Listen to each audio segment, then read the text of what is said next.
საქართველოს რეგიონებიდან უკრაინელი ხალხის დასახმარებლად უკრაინაში ჰუმანიტარული ტვირთის გაგზავნის მეორე ეტაპი დაიწყო. აღნიშნული გადაწყვეტილება საქართველოს პრემიერ-მინისტრს ეკუთვნის, რომელიც რეგიონის სახელმწიფო რწმუნებულისა და მთავრობის რეგიონებთან ურთიერთობის დეპარტამენტის ჩართულობით ერთობლივად ხორციელდება. ტვირთის შეგროვების პროცესში სახელმწიფო უწყებებთან ერთად ჩართულია ბიზნესი და სამოქალაქო სექტორი. მეორე ეტაპზე საქართველოს მასშტაბით 120 ტონა ტვირთის მობილიზება მოხდა, მათ შორის 90 ტონა რეგიონებიდან.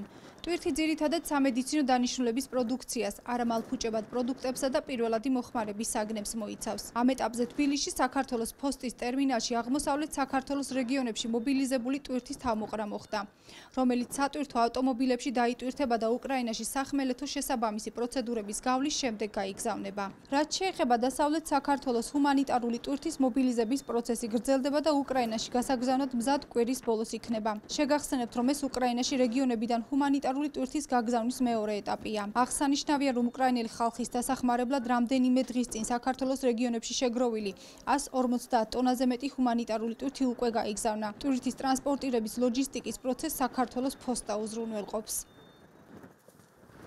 პრემიერის მიერ მიღებული იქნა გადაწყვეტილება ჰუმანიტარული დახმარების მეორე ეტაპის განხორციელების შესახებ და რის შედეგადაც საქართველოს რეგიონებში კვლავ იქნა შეგროვებული ჰუმანიტარული დახმარების ტვირთი პოსტის ტერმინალში.